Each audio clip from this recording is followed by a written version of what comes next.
आदाब दोस्तों, बहुत बहुत स्वागत है आपका हमारा चैनल NHO आवाज में। आपको पता है कि मेरा चैनल हमेशा दबे कुचले लोगों की आवाज उठाता है, लेकिन मैं बात कर रहा हूं आज यूक्रेन की। यूक्रेन जो एक ऐसा देश है जहां पर भारतीय छात्र फंसे हुए हैं। भारतीय छात्र वहां पर मेडिकल की पढ़ाई करने जाते थे और उसके बाद जो वहां पर रूस ने हमला किया है, उसके बाद से जो कुछ अपडेट है, लगातार मैं कोशिश कर रहा हूं कि वो अपडेट्स आप तक पहुंचाऊं, क्योंकि बिकी हुई मीडिया के ऊपर सवाल उठाना मेरा फर्ज है। सबसे पहले मैं बात करूं जी हिंदुस्तान की। जी हिंदुस्तान लिखता है अपने टीवी चैनल्स पर खबर दिखाते हुए कि यूक्रेन में मारे गए छात्र से पीएम ने की बात।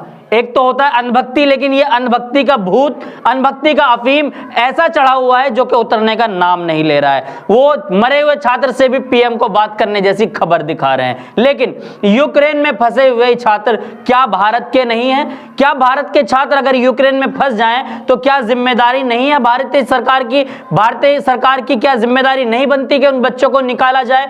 वहां पर लड़कियां रो रो कर गुहार लगा रही है सरकार से कि सरकार उनके निकालने का वहां से इंतजाम करे। लेकिन अगर बात करें तो इस वक्त दोनों लोग कहीं ना कहीं व्यस्त है, कोई ना कोई कहीं ना कहीं फंसा हुआ है। अगर यूक्रेन के स्टूडेंट, यूक्रेन के छात्र छात्राएं अगर एक तरफ यूक्रेन में फंसी हुई हैं, भारत के छात्र छात्राएं अगर यूक्रेन में फंसी हुई हैं, तो दूसरी तरफ प्रधानमंत्री नरेंद्र मोदी भी कहीं ना कहीं फंसे हुए हैं। अब आप ये सोच रहे होंगे कि भारत का प्रधानमंत्री कहां फंस सकता है? वो चुनाव में फंसे हुए हैं, उत्तर प्रदेश के चुनाव में फंसे हुए हैं। उत्तर प्रदेश के चुनाव की कोई एक ट्वीट उनसे रह ना जाए। अमित शाह है, चाहे उसमें योगी आदित्यनाथ हो, तमाम लोग अपने चुनाव में फंसे हुए हैं। 10 तारीख के बाद जो ये अफीम जो चढ़ा हुआ है, उसका भूत उतरेगा सरकार के लोगों के सर पे से, जो कि अभी नहीं उतर रहा है। जब तक कि हो सकता है कि एक बड़े हादसे का शिकार भारतीय के बच्चे हो जाए। भारत सरकार कहीं ना कहीं उसकी जिम्मेदार है या फिर नहीं, ये जनता का सवाल है। ये जनता का सवाल आप तक पहुंचा रहा हूं, क्योंकि यूक्रेन में जो बच्चे फंसे हुए हैं, आखिर उसका जिम्मेदार कौन है?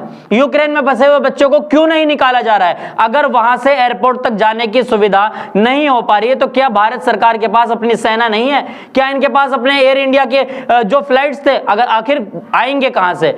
सरकार तो सब कुछ बेचने में लगी हुई है। तो यूक्रेन की अपडेट, वो अपडेट जो कि सोशल मीडिया पे ही आपको देखने को मिल रही होगी, मेन स्ट्रीम मीडिया आपको नहीं दिखाएगी, वो दिखाएगी जो सरकार कहती है। तो पहले आपसे वही बात कर रहा हूं मैं फंसे होने की, तो कहीं ना कहीं कोई ना कोई फंसा हुआ है। एक तरफ प्रधानमंत्री फंसे हुए हैं, दूसरी तरफ भारत के बच्चे फंसे हुए हैं। तो प्रधानमंत्री फंसे हुए हैं, उसके बाद यूक्रेन में फंसे भारत के बच्चे, छात्राएं रो रो कर गुहार लगा रही हैं सरकार से। आप टीवी स्क्रीन पर पहले वो वीडियोस देख लीजिए, उसके बाद हम आपको और वीडियोस दिखाएंगे जो वहां से स्टूडेंट्स भेज रहे हैं। आइए देखते हैं पहले इस वीडियोस को। प्लीज गवर्नमेंट, आप जो भी हो, जहाँ भी हो, प्लीज हमें आगे बचाओ, या फिर आप प्लीज यहाँ पे बाय एयर कुछ भी भेजो, इंडियन आर्मी को यहाँ पे प्लीज भेजो, तभी शायद हमारे साथ कुछ ऐसा हो सकता है कि हम बच सकते हैं। बाकी हमें नहीं लगता कि हम यहाँ पे बचेंगे, या फिर हम यहाँ से कहीं जाना हमारे लिए सेफ है, और हम जहाँ पे हैं ये भी हमारे लिए सेफ नहीं है। सो प्लीज, जय हिंद, जय भारत, प्लीज आप हमारी हेल्प करो। प्लीज जो भी सुन रहा है, जो भी देख रहा है, इस वीडियो को शेयर करो और हर जगह भेजो। एमबीसी हमारी कॉल्स नहीं उठा रही, हमने उसकी वीडियोस भी बनाई, हम उन्हें कॉल कर रहे हैं, वो हमारी कॉल कट कर दे रहे हैं, वो हमसे कोई बात नहीं कर रहे। तो सब प्लीज जो भी इंडियंस देख रहे हैं, प्लीज हेल्प करें।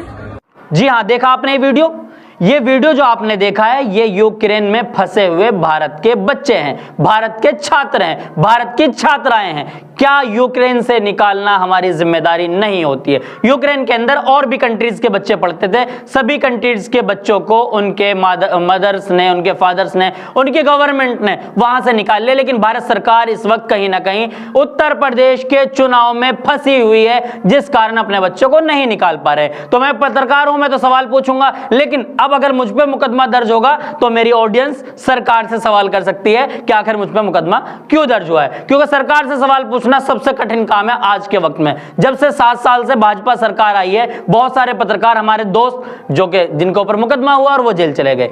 अब मैं आपको दूसरी वीडियोस दिखाता हूं। उस वीडियोस में पहली वीडियो दिखाया जिसमें स्टूडेंट रो रहे हैं, दूसरी वीडियोस वो दिखा रहा हूं जिसमें इंडियन एम्बेसी को वहां की छात्र लिखती हैं चैट्स के माध्यम से कि हमें यहां से निकाला जाए, लेकिन एम्बेसी वहां की कोई जवाब नहीं देती। लेकिन एम्बेसी कहां से जवाब देगी? इंडियन एम्बेसी इसलिए जवाब नहीं दे रही, वो भी फंसी हुई है। कहां?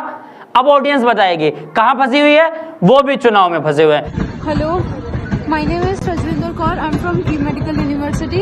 और हम लोगों को आज फिर से इंडियन एम्बेसी ने बेवकूफ़ बनाया। हम लोगों को 10 बजे से बुलाया गया यहाँ रेलवे स्टेशन पे, और यहाँ पे एक बार अलार्म भी बज चुका है एयर स्ट्राइक का।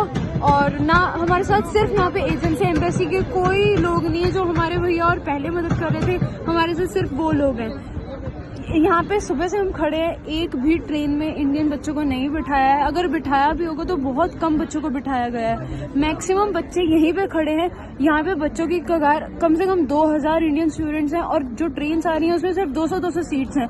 और अभी यहाँ पे दोपहर हो चुकी है, कोई किसी की तरफ से ना हम लोगों को कोई डिटेल दी गई है। पहले हम लोगों को ये बोला गया था कि 10 बसेस होंगी यहाँ पे, ना तो कोई बस है। अब बोला गया कि बसेस का रूट ही नहीं है, ना कोई बसेस है, ना कोई ट्रेन आ रही है। भारतीय सरकार के साथ साथ इंडियन एम्बेसी जो है वो भी चुनाव में फंसी हुई है। तो चुनाव में फंसे होने के कारण यूक्रेन के बच्चे नहीं निकल रहे। तो यूक्रेन में अगर बच्चे मर जाते हैं तो जिम्मेदार कौन? पत्रकार नहीं, जिम्मेदार है सरकार, जिसको आपने वोट डाल के सरकार बनाया था, जिसको आपने वोट डाल के प्रधानमंत्री या मुख्यमंत्री चुना था। तो सरकार ही जिम्मेदार होगी। यूक्रेन में एक हमारा भाई, हमारा दोस्त, हमारा बड़ा भाई एक छात्र था जो कि कल उसकी मृत्यु हो गई। बहुत दुखद है, बहुत अफसोस है। मैं और मेरी पूरी टीम उनके लिए दुआ करते हैं कि भगवान अल्लाह उनकी आत्मा को शांति दे। उस स्टूडेंट की मौत हो जाती है और भारतीय सरकार उस पर भी जो है कहीं ना कहीं उंगली उठाने का काम करती है, कहती है कि क्यों जाते हैं हमारे छात्र वहां पढ़ने के लिए।